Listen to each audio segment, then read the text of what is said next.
Go ahead and do what you need to do. Good morning. I hope all of you are doing great. When we first lined it up this morning, I didn't see anyone on the call, and so I was going to move it forward out because I figured everybody was busy. So what I will do is just confirm that you can hear me. So I'm looking at the chat window. Can you hear me?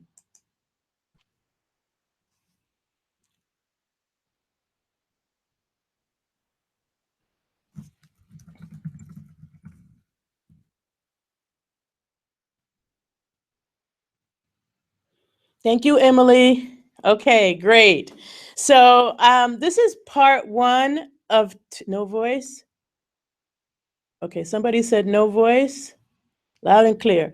Okay, so ARK, could you check your volume just to make sure that your sound is up? And we'll just proceed unless at least a couple of people tell me to stop, they can't hear me. Today we're going to talk about people who are transitioning from Infopath to PowerApps. And I'm particularly talking to those who are professional business forms and workflow designers. So you are, as part of your role in your job, you're building forms, you're building workflows for some business scenario. And in the past, you've used Infopath, and you're working on SharePoint Online. And now you're thinking about transitioning to PowerApps, or maybe you've even started working with PowerApps and you've noticed there's some differences. I want to take a little bit of time and kind of talk about why you'd want to transition to PowerApps and what are some challenges you're going to meet and how we are going to address those challenges so that this becomes an easier learning curve for you as you learn to get better at building forms, okay? Now, I did whiteboard a little bit, but the light in here isn't that great. So let me just tell you what I did whiteboard. I'm going to classify this discussion to be in a particular area. So I consider there's two key areas for those professional business forms designers.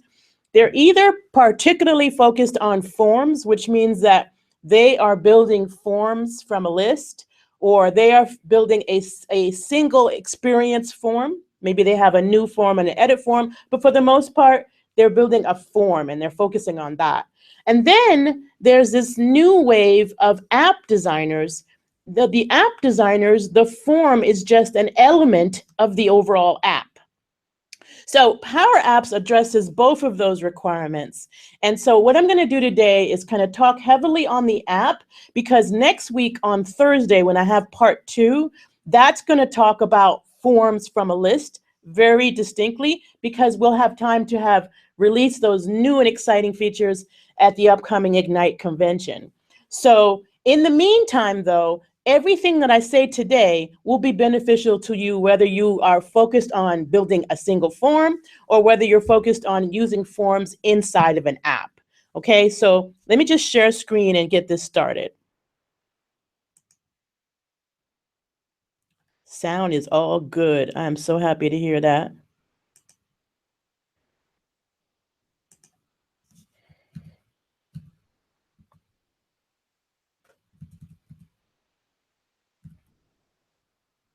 Okay, give me a second.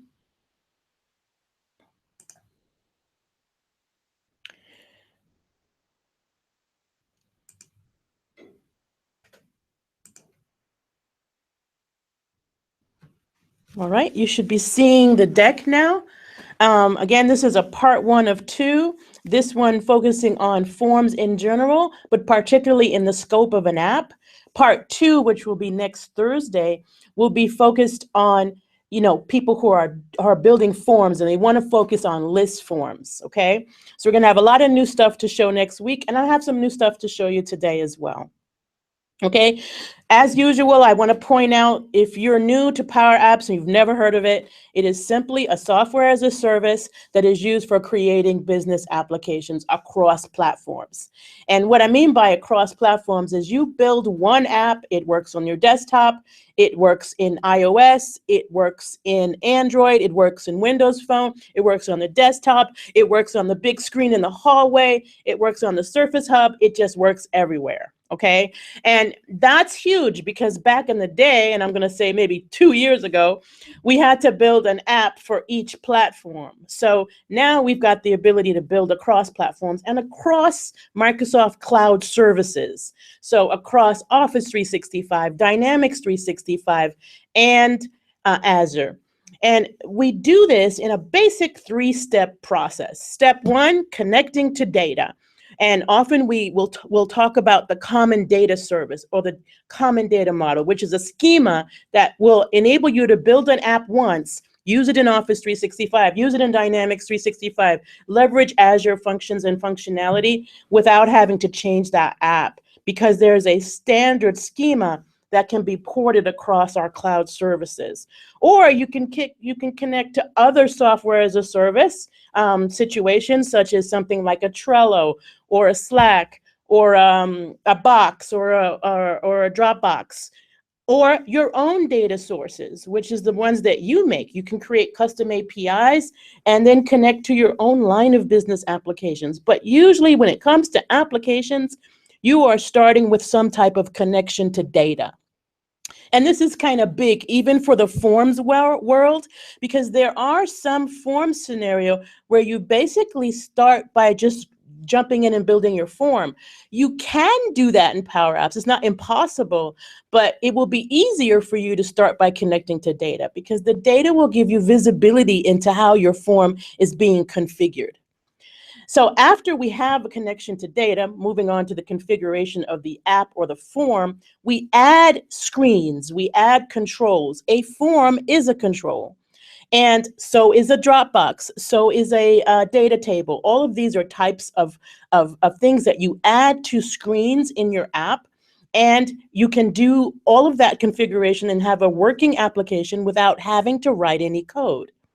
Then finally, when you're ready, and no sooner and no later than when you're ready, you can publish those apps directly to your organization and enable your organization to be more efficient by the use of these apps in many different ways, but both from the level of productivity, ERM, CRM. These are all ways that you can enhance your organization's processes and procedures by supplementing them with these easy to handle apps. So basically that's what Power Apps is, but it's so deep. We can talk about Power Apps a lot. Today, we're going to talk mostly about forms. Now, there are some webinars that have already happened, and I think it's really important for me to tell you that if you're serious about building forms in Power Apps, then these 3 links are actually extremely important to you. I'm going to try and get rid of this little, yes. These 3 links are extremely important to you because they carry the bulk of the what is a form and how does a form work. So the article on the bottom is something that you read. It's called Understanding Power Apps Forms.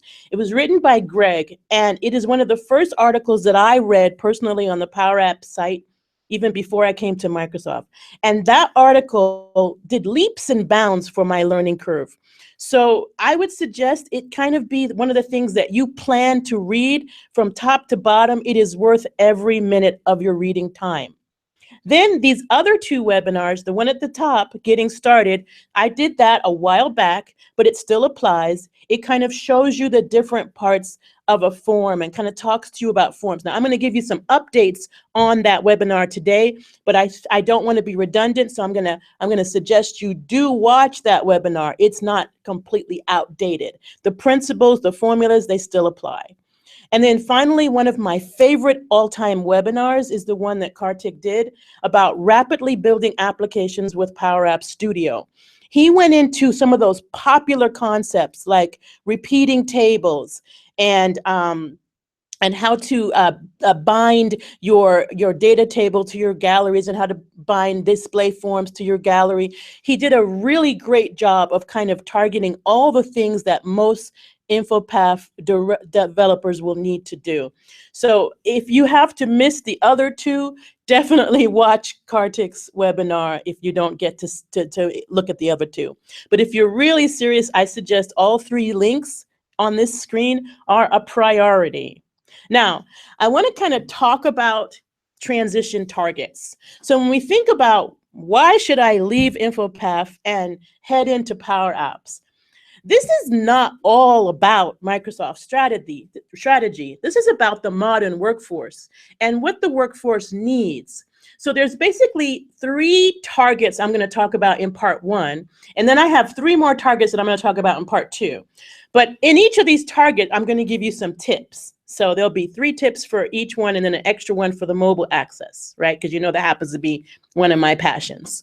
But if you look at these targets, you'll start to see why we're making this change. We want to change how the consumer of the app experiences it, okay? So we start with optimizing consumer experiences. We want our consumers to feel like they enjoy doing that they found it quick and easy to do, that whatever they went to do, they got it done. They accomplished their goal.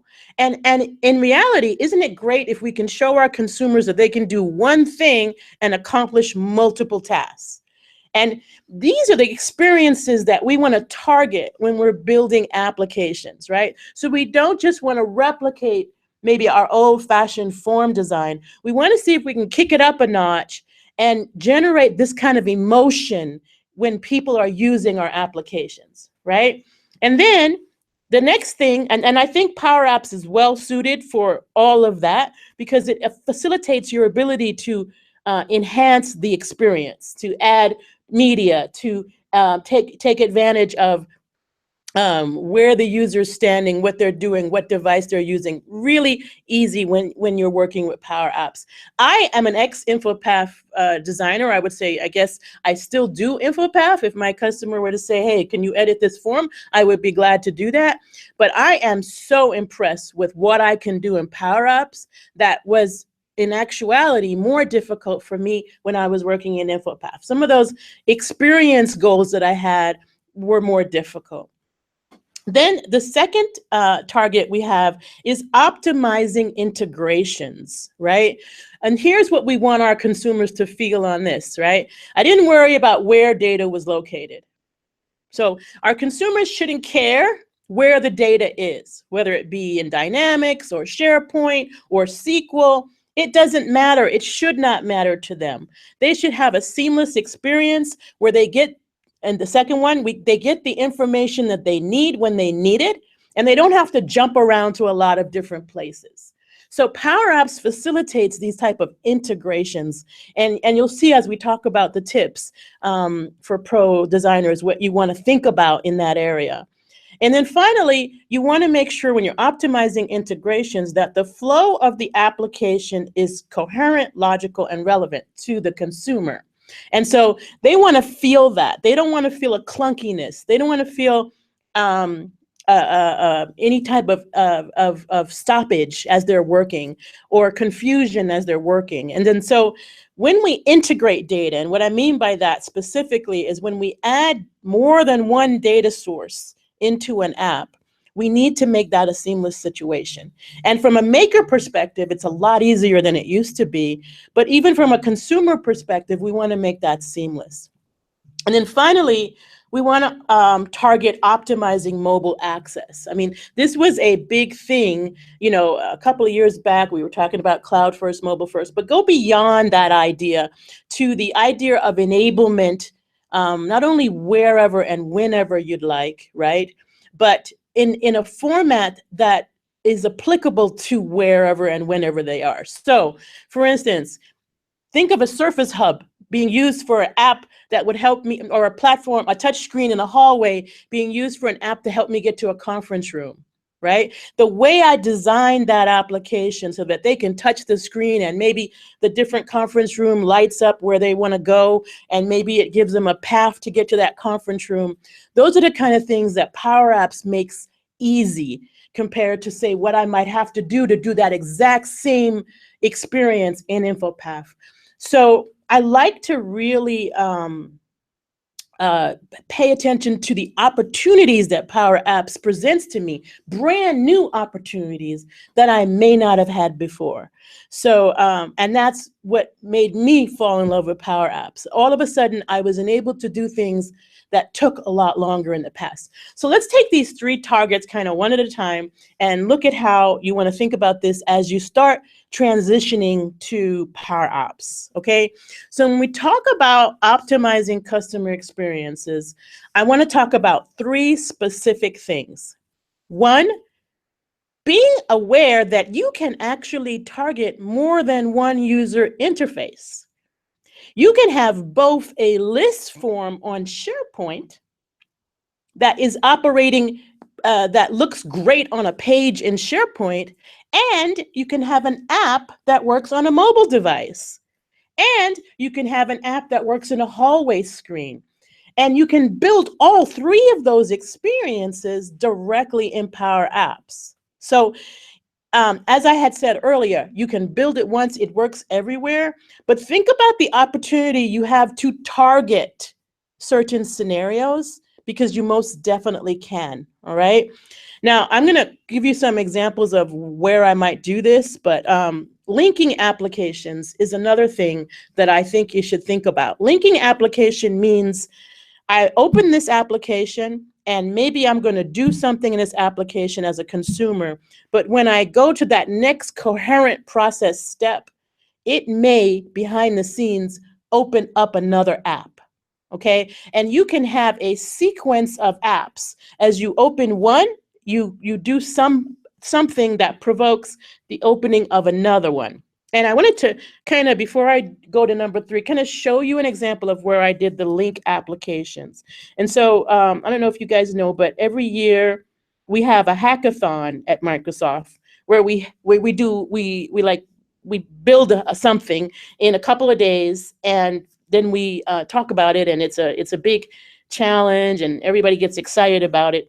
The app that I built was for a sports team that, a sports, I guess I would say, a fighter, so a boxer situation, where they were testing people who were named fighters. Now, this was a very important hackathon because it involved helping people with Parkinson's disease. And if you're interested in hearing about the project, I will tell you about it at another time.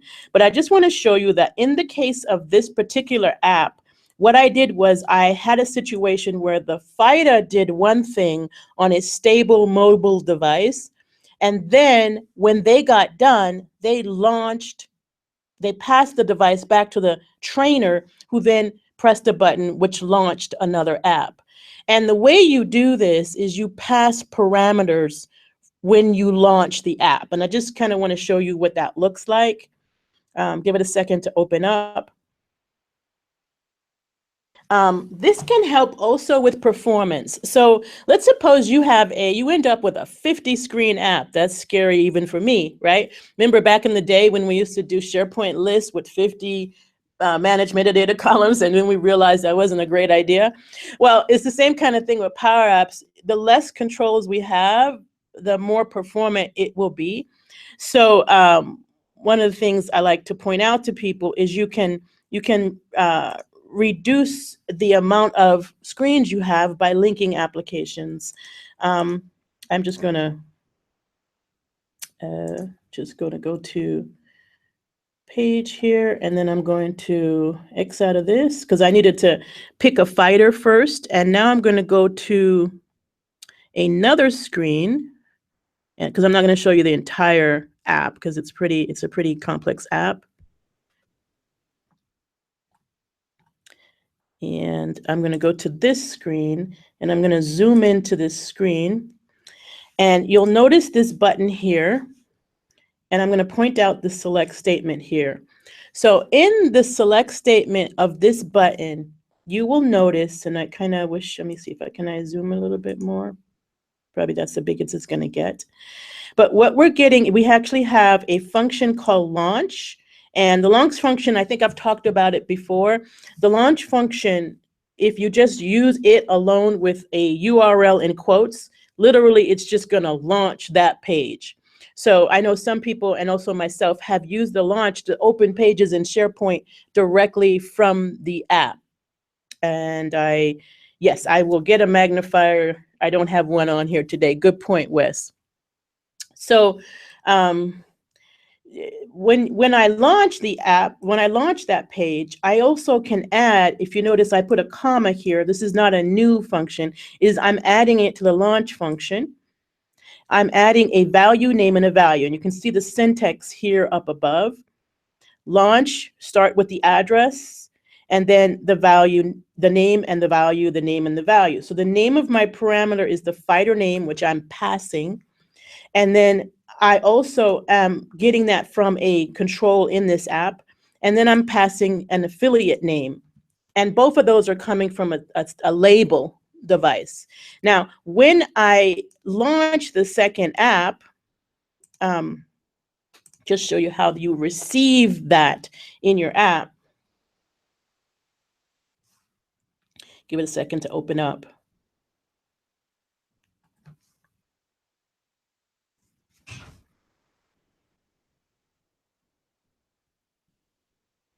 Getting things ready, that sounds really positive.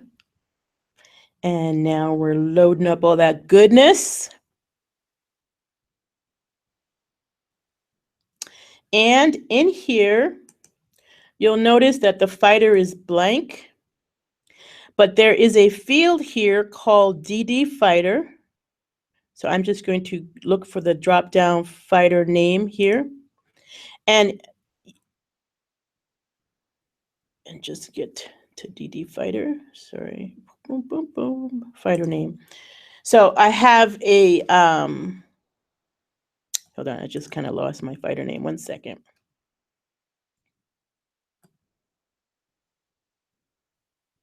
DD fighter, okay. Notice that in the DD fighter control, I have the text set to be the parameter fighter name. Now, this middle piece here that says param fighter name in quotes is basically all you need when you're passing parameters. You don't need anything else. Now, I want to be transparent with you. You know I always am. The reason why this particular function has the substitute as well, and substitute is a function that enables you to take some type of text and substitute it with something else. The reason I'm using the substitute is because right now, and we're working on changing this, when we pass a profile name, the display name, instead of a space between the last name and the first name, there's actually a plus sign. And so what I'm using is I'm using the substitute function to replace that function, that plus sign, with a space. Now, once we fix that and it comes across without the plus sign, substitute will not hurt this app at all. It will continue to work. It didn't find a plus sign, it moves on. But this is how you pass a param. So you can pass a param into any control or to any of your form logic from the previous app. So that previous app would actually have to have that param in the launch statement. And then once it gets to the app, then you would actually grab that parameter wherever you might need it using the param function. And I'll make sure you get a link to the substitute and param functions in the text below. But this worked out really well for us in improving performance of the two apps, and also basically in the creation of the apps, because it enabled us to work on two different apps at the same time, and then we just link them together in the end. And so it helped in a lot of different ways. So think about the opportunity that you might have to link your applications. Okay, so think about that. I just wanted to show you how, because to get you to think about it, you're going to have to think about it. When it comes to the apps versus list forms, you're going to get more about that as we get into next week and all the goodness that we'll be releasing next week. But basically right now, you can build a form without any other page. Just remember to set the default value to edit. And I guess I should have shown you that. So let me just quickly show you that. I am going to go into a new layout here.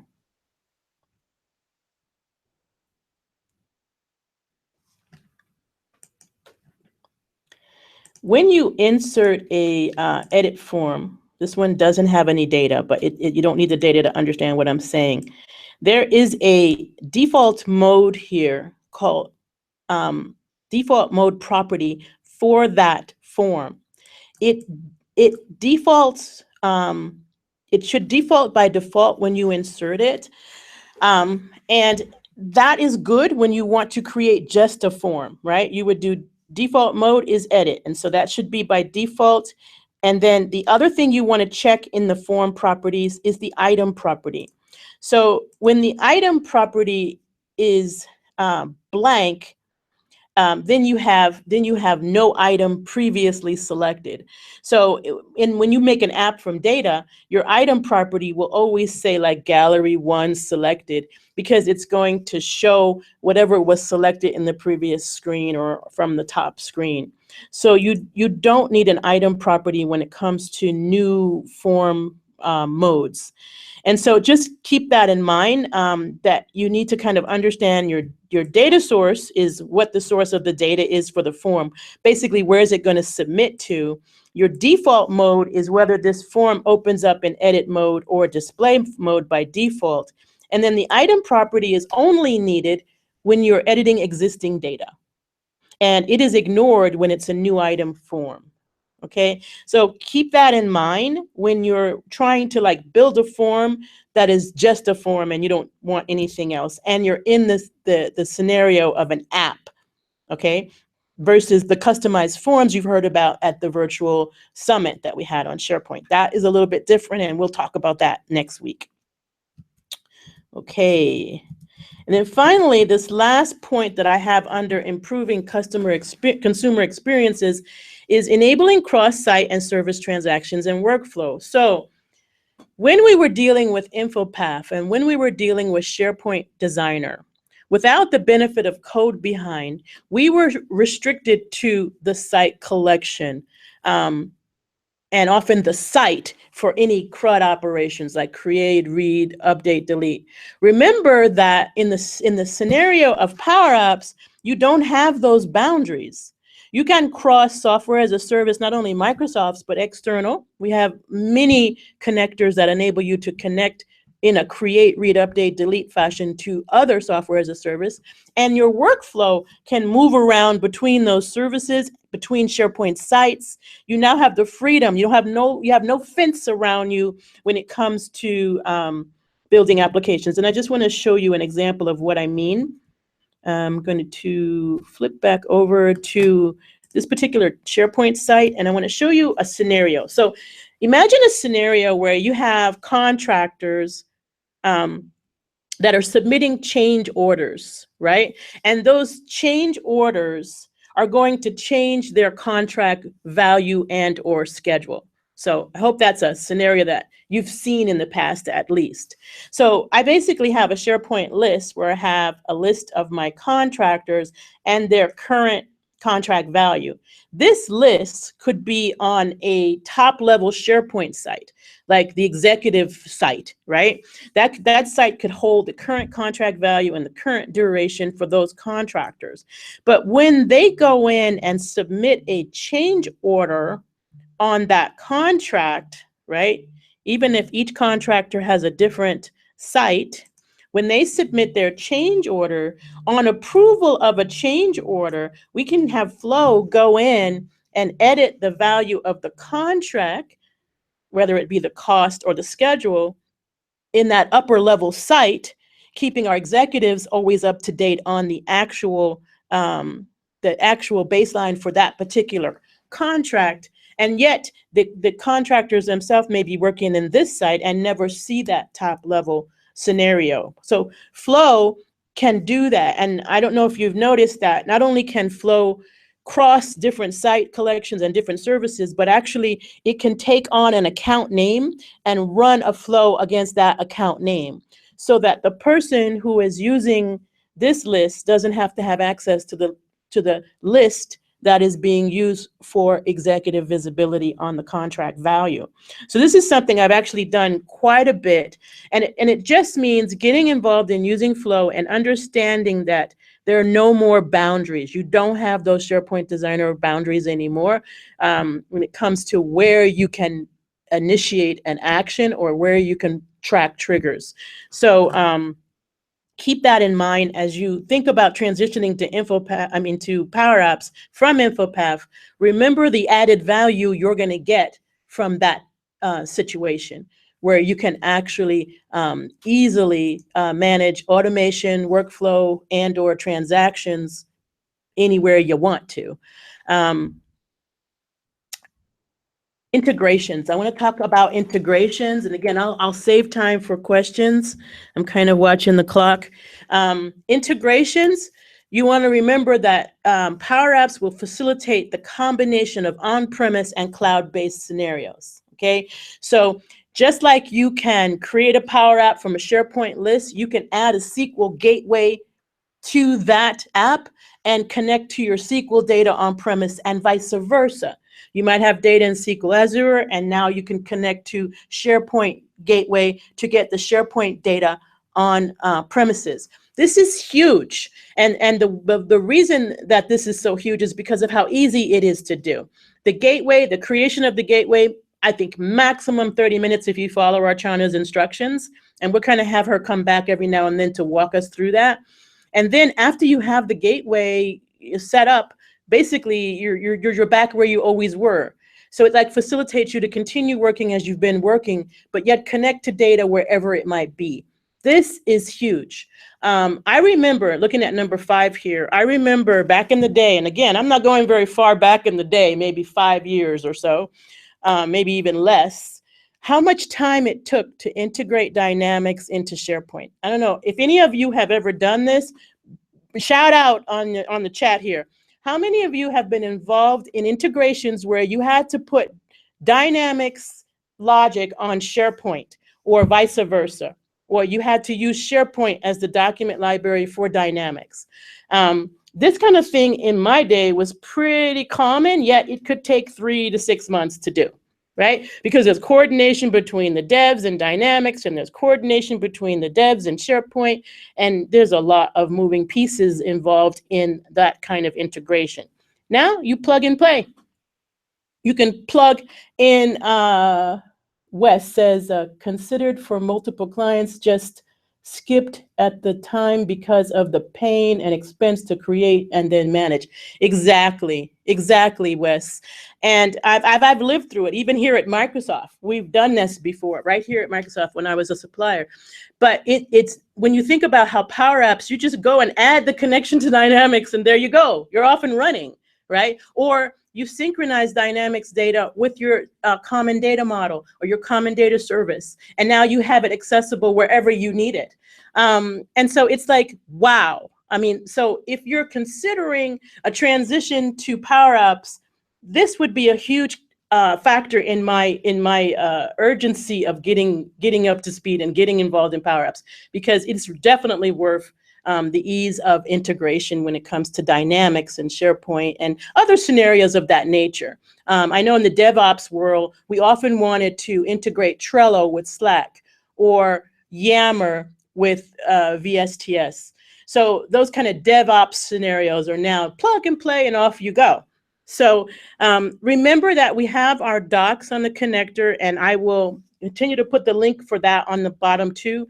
What I did that I suggest that you do is I actually started going through the connectors. I actually said insert connection, and I looked at the ones that were most relevant to me. And then what I did was I put them, and maybe I'll show you this. Let's see if I can show you this without, well, I'm afraid that my OneNote might have some interesting stuff in it. So instead of showing you my OneNote, I will explain that in my OneNote, I have a list of all the connectors that I'm interested in. Now, what makes me interested in it? My customers, my business scenarios, right? Whoever's reaching out to me for help, that's what makes me interested in a particular connector. And I'll group them. So like I'll have a group called project management connectors, and I'll have project online, I'll have planner, I'll have, anything that has to do with project VSTS, I'll have that in that section. I might have a section for internal social, which would have Yammer, which might have Slack. And so I start to group into a single page on OneNote the different connectors that interest me and my customers. And then I start testing them. And this is where you get ahead of your customers, you get ahead of your business scenarios, and you start understanding how the connectors work even before you need to use them, just because you know which connectors are most popular in your particular industry or environment. So I suggest you do that. I learned a lot. I've tested about 25% of our connectors. I know that doesn't sound like a lot, but again, I'm still working on it, and I hope to get through at least 50% by the end of this quarter, and then next year I'll finish the rest. But I've started with the most important connectors, of course, SharePoint, SQL, VSTS, Planner, the ones that are most common in my world, Outlook, Mail, and Office 365 users. These are all very popular connectors. So when you think about integrations, start looking at the connectors and just play with them, learn how the functionality works. Reach out in the forum on data connectors, and I'll show you that right at the end where you can ask questions specifically about data and data connections. We just opened up a brand new forum dedicated to that. Then remember number 6 here. Don't just think about one brand. Enable your customers to share many different types of software as a service. When you leverage different software as a service, you actually expand the capability of the application as well, because these applications can be complementary, right? So don't hesitate in your planning to leverage many. This is something I don't think we thought of even as Infopath designers, the idea of leveraging other software as a service like Trello or Salesforce, or we didn't even think about that. I don't think, those of you that did, whoa, 10 points, but I don't know, I didn't get to that thinking, but now you can think about that. You can sit in front, if you're a consultant, you can sit in front of your customer with the confidence that whatever they're using, you can connect to it, no big thing. Third thing is optimizing mobile access. And so I want to redefine mobile in Audrie's way today. Mobile doesn't mean phone. Mobile means it's available while I'm moving. So I'm outside, I'm in my building, I'm in the store, I'm wherever I am, and I have access to this thing. So the data, the application is available to me when I'm mobile. So think of me as mobile and what's available to me when I'm mobile. So yes, definitely the phone is definitely one of those. But there are a lot of scenarios for mobile, right? And this is where we innovate, and we have the ability to kind of scale out what kind of experience can we share with people inside of a building, at a store, in your purse, and so there's in a school, right? You could think of a school library with an app in the front. I can think of a ton of industry-specific scenarios for mobility with apps. And so anything that's not really the desktop that you're sitting in front of or the laptop, think of that as mobile, right? And so and when you're doing mobile, you want to do this tip number 7, which is seek to drive faster form entry. So, and I think I've showed you this before, but I'm going to show it to you working. So let me just go to this particular app, and so I can show you exactly what I mean by faster form entry. So I'm going to go back to PowerApps, and I'm going to close that one and not save it. I'm going to actually open up this one, which you may have seen before. And all I did was take the app details and put it in a OneNote so that I could get there quickly. Just for the presentation. I wouldn't need to do that in real life, of course. Okay, so this particular app was written for a phone, and specifically the customer wanted to use this on the phone. So it was designed for the phone and it's used on the phone. But if you look at this SharePoint list for this app, it basically has 4 columns. It has a column for the name of the user that's submitting the form. I think it has, because later on somebody could actually change the person who logged it in, like they could log it for somebody else. But in most cases, it was always the individual logging. Then there was a column for the temperature. There was a column for humidity. And there's a column Yes, I think that was it. The date and the time of the log. Okay. So when you think about making it easier and faster, you don't want people typing on a tiny phone, right? So, and you don't know how large the phone are. Like I have the smaller iOS device. Somebody else might have the large one. You don't know, right? So you want to make it pretty touch friendly. So in this case, I decided to just have two simple icons at the top. When you change the icon that you've selected, one of them gets darker than the other, then this little slider down here basically enables you to select that value. So what I'm saying is that the temperature is 76 degrees, and it kind of gives me a validation down here in this label. And then this particular thing here, and I've totally blogged about this. You'll find the blog about this. I'll put a link. You could know exactly how I did this. But the point being this time is you're looking for ways to make it finger friendly. They tap the cloud, which is about humidity, and then they move the slider again. And now they've got both the humidity reading and the temperature reading. And all they have to do is press submit. Now, when they press submit, this is going to a SharePoint list that still looks like it used to look before. It has the columns, it has a list view, and you see this in an Excel data format. But notice that I've changed kind of how the app is used so that the user could get through this in 4 taps, 5 taps, they're done. They don't have to pull up a screen or a keyboard or anything. They can work very quickly. This is something, again, I found difficult to do using Infopath, even though I love it. Don't think I'm against Infopath. I love the tool, and I did cry when I heard it was going to have an end of life, because I had years of Infopath. I love it. But what I can do with PowerApps versus what I could do with Infopath as far as the speed to delivery. What I mean is not just me making the app, but the consumer getting their tasks done faster. And that makes me happy. Plus, in these applications, I can integrate reporting. In my SharePoint list, I don't know how many of you have ever done that. Anybody on the chat ever done reporting using SharePoint? So maybe you did an XLST type of a template, or you did some kind of ASP.NET thing, or you connected Excel's Power Query to it, or you connected. Have any of you had to create reporting in SharePoint for like something that an Infopath list, the list is collecting? Let me know if you have. That was something pretty typical in my world, where I had to like build a way to report out on what was going on. And so that's, pretty, when you think about that, that's pretty huge, having to figure out how to report out on these things. And now we can actually integrate that directly into the app.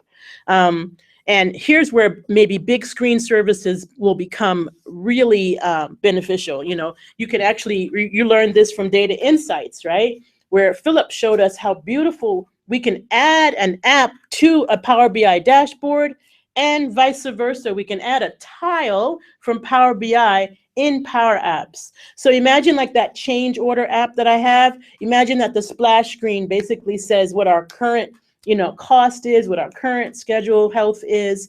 And then as we drill into the app, we can perform transactions. But the app actually integrates the idea of reporting right in the app. And to me, there's nothing better than that. I'm kind of killing 2 birds with 1 stone. And I don't know if that's a good thing to say, but I feel that, right? I don't know about you, but whenever I can solve 2 problems at the same time, I'm happy. And so are my customers, right? Number 8, I want to talk about number 8, but I think you got this, so you know this already, but I said it because it matters. One thing that we could not do with Infopath on the mobile scenario is leverage any of that mobile technology. The cameras on the phone, the ability to record on that phone, the location awareness of the phone. And there's more, right? There's more. You'll be surprised. There are things coming that you probably haven't even thought of yet when it comes to leveraging the phone technologies. So don't hesitate to go ahead and get started on that.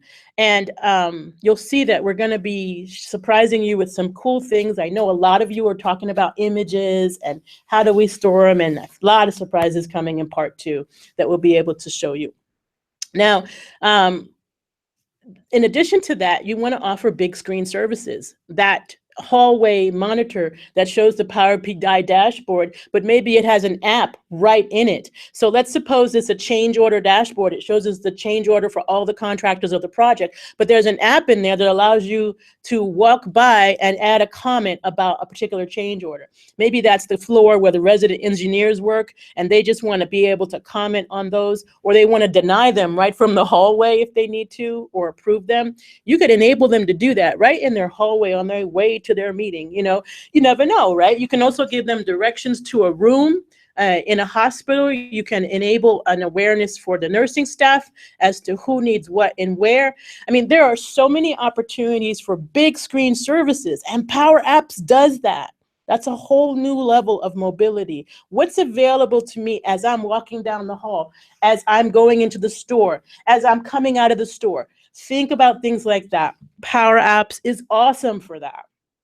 And then finally, enabling offline scenarios. Carlos did a great blog on offline scenarios. I was going to kind of walk through it, but we've run out of time, so I won't be able to walk through it. I'll save it for part 2. But part 2 will have a lot on customized list forms. It will have a lot of demo on form attachments. We'll talk about combo controls.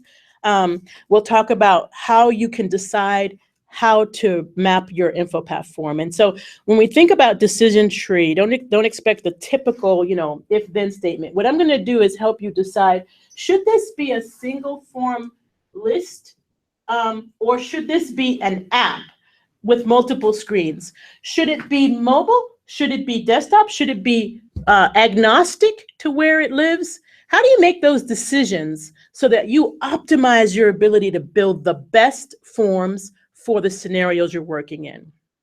So I'm going to open it up for questions because I went a little over time that I thought I was going to do. Let me know if this makes sense to you. If you have any, yes, Wes, I know, me and you both talking about GPS. We do have location for now, but I am talking about GPS. So and this is like something, GPS has to be, I guess, delineated into what are we looking for with GPS? JPT, is there any resource to train a team on PowerApps development? So when you say development, do you mean building apps, or do you mean building custom APIs or custom connectors, or leveraging Azure functions? So that the pro dev layer, JPT. Let me know which tier you're talking about. Are you talking about a power user building an app, developing an app, or designing an app, or are you talking about the developers who are extending those apps? Ricardo, any additional resources to learn more on the matter? Okay, Ricardo, I am so avidly working on giving you a lot of training resources. And in this topic particularly, we're working on best practices, we're working on a white paper, and we're working on further webinars to clarify all the features that support business form and workflow designers. So Ricardo, yes, we will have more. Right now, we don't have enough obvious, but you'll see this light up next week in relation to Infopath specifically, and you'll get more content. I can also add some links in the description here. SharePoint has published quite a bit of content from the summit that was just this year. So I'll be able to share the summit with you, the links from the summit. Thank you, Ricardo. There are so many resources. Start on PowerApp sites with documentation, tutorials. Yes, thank you, Wes. Good point. And that's what you should do. And those links that I had pointed out to you earlier, I really believe you should not skip these 3 links. If nothing else, please read these 3 links. And then they will link you off to other things. So it kind of make it a little bit less intimidating. There might be a lot of stuff. Where do I start? Start with these. That article on the bottom will link you to other things, and then you'll kind of build from there. You are so welcome. All of you are welcome. I heard it's possible to use Power Query within PowerApps. Could you comment on that? So what we can do is we can put a Power BI tile into a Power App, and we can use Power Query with CDS. And we're going to actually have a special webinar about Power Query and CDS soon. I'm working on getting the right people into that webinar, Jacob. And then finally, UB4000, will Ignite sessions on PowerApps be webcasts? I cannot be sure on that right this moment. I know that some of them are, like the keynotes, but I'm not sure on every single presentation. I'll check with marketing and I'll let you guys know in the description. All right. Thank you so much. This has been fun. I'm glad I was able to share why I love this transition from Infopath to PowerApps and why I think there's a lot you can leverage here to increase the value of your business forms and workflow. Again, I wish you the best Power App experience, and please let me know if I can do anything to help. Post it on the forum and the community. Remember, we have new forums. It's called the Best Practices for App Building. That's where you can post like your questions on data connections or even add your own apps. So please do that. Try and do that soon. I have to stop, otherwise YouTube won't let me cut. You have a great day, and I will be talking to you next week, Thursday.